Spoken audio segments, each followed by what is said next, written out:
I am interested in the ways in which written language is negotiated in League of Legends.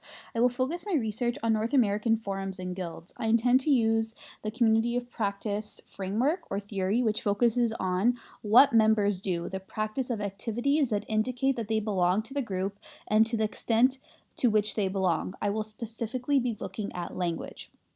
The practice of meaning being negotiated within forming communities is the foundation of this theory, according to Wagner.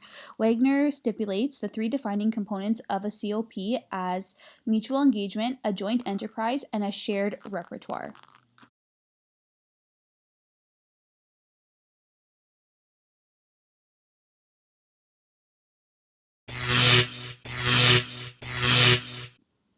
What inspired me to use a community of practice framework was Nolan and McBride's article Beyond Gamification Reconceptualizing Game Based Learning in Early Childhood Environments.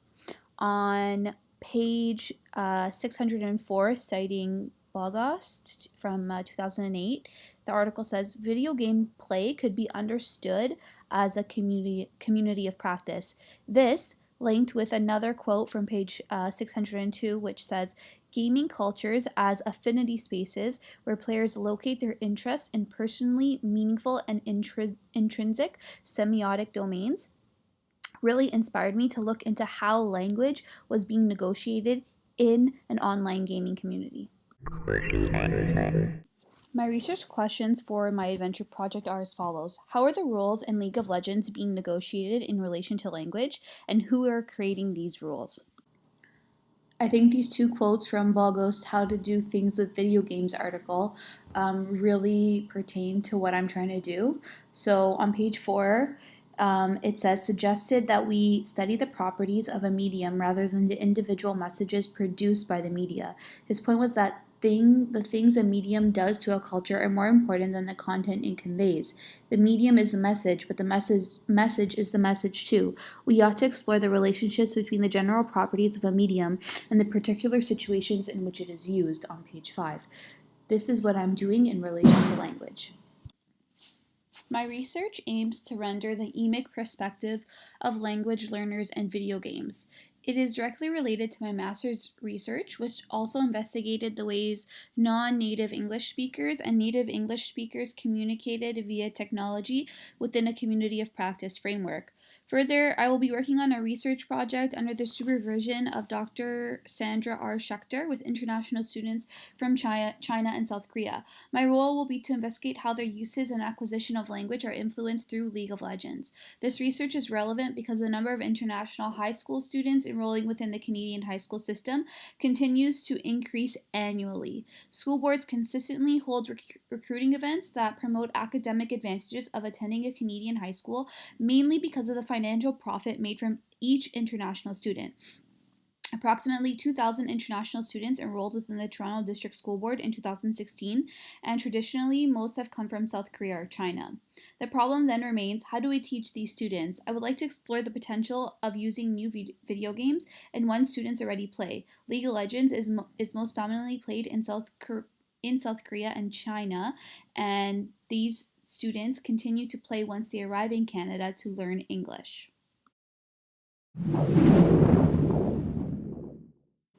League of Legends is an MMORPG game. MMORPG stands for Massively Multiplayer Online Role-Playing Game. It is a free-to-play strategy game set in a fantasy world with sci-fi elements. Also, it is a 3D third-person multiplayer online battle arena. The website for League of Legends describes this game as a fast-paced competitive online game that blends speed and intensity. Two teams of powerful champions, each with a unique design and playstyle, battle head-to-head across multiple battlefields and game modes.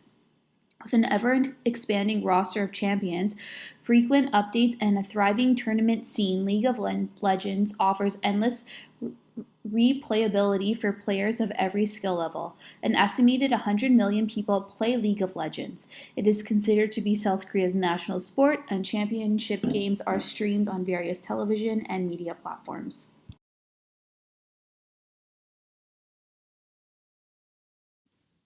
We will see if these quotes prove true for our participants in the study.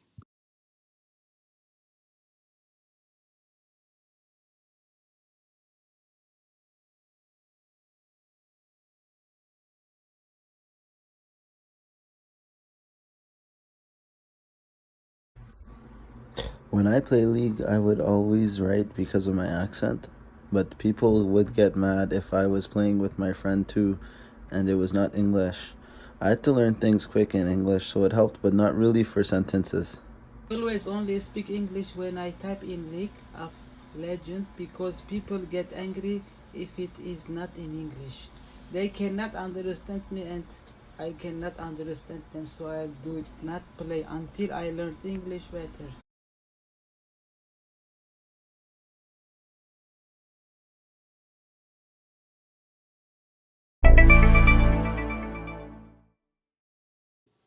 League of Legends seems to have mutual engagement because there are a lot of enabling elements that force the members to communicate. It's necessary for the game. There's lots of diversity in the roles and the players that are using the game, and they're joined by a variety of ties, including conflict.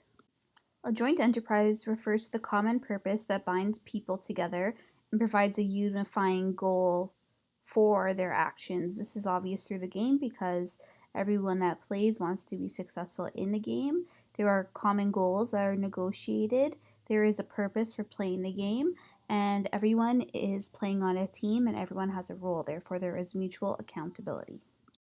So, a shared repertoire is where the community of practice framework gets interesting because there is a negotiation of language. However, the people negotiating the language and creating the rules are those in control. There isn't a mutual kind of um, negotiation. As stated by the participants, one participant felt like they had to learn English in order to keep playing the game, while the other stopped playing the game until they learned English better. So clearly, in North America, even though there aren't rules explicitly stating that you cannot speak in a different language, the unwritten rules of League of Legends do force people whose L1 is not English to learn and speak only in English.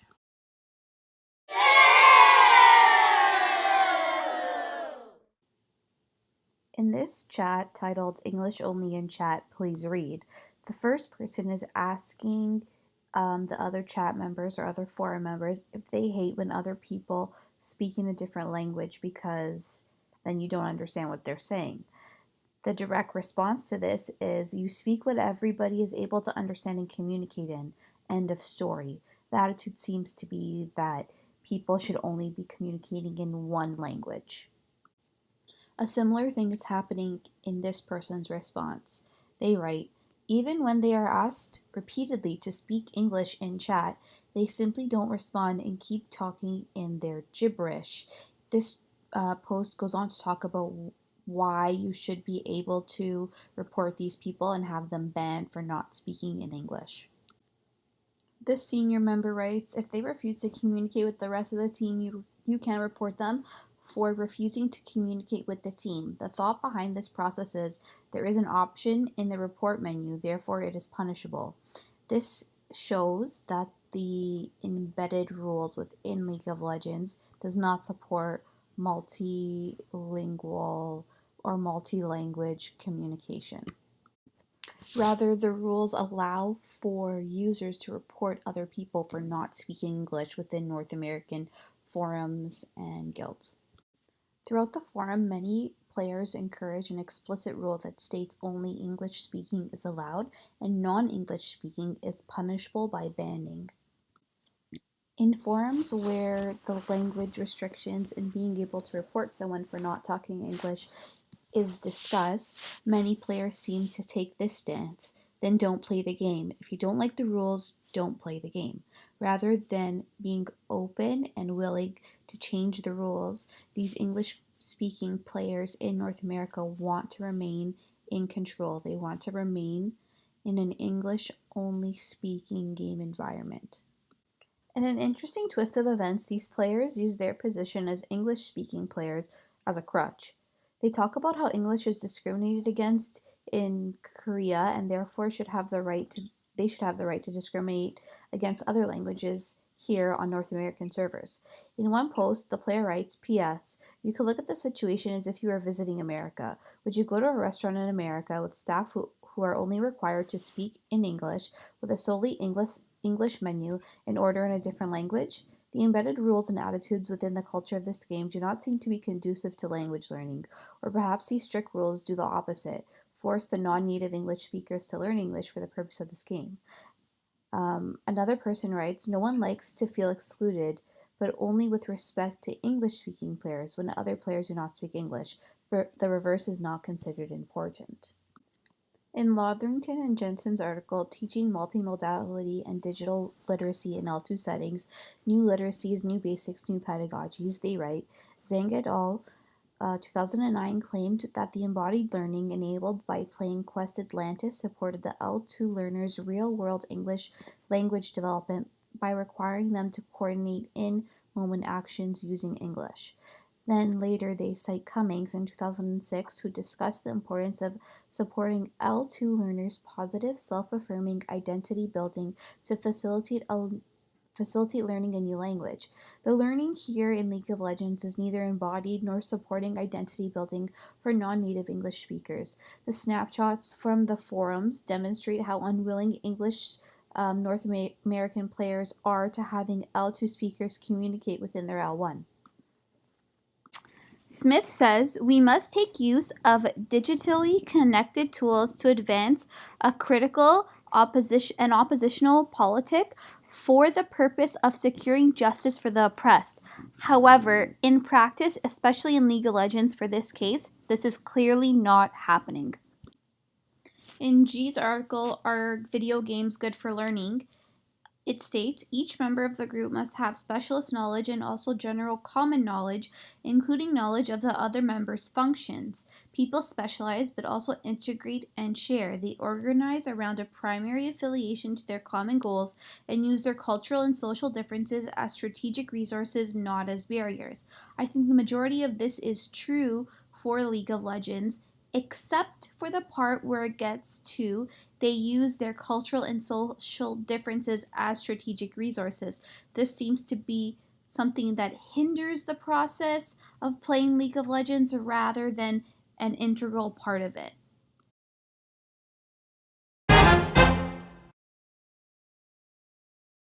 After hearing from our participants and looking at online forums, I think that we can conclude that this is a community of practice. However, the negotiation and the rules or the unwritten rules of this game are negotiated by those in power, and those in power are people with an L1 in English or fluency in English.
I want to stop here and point out that if you choose North America, the language is set to English by default, which is very interesting considering the amount of immigrants and refugees that are living within Canada, especially, and even within the US.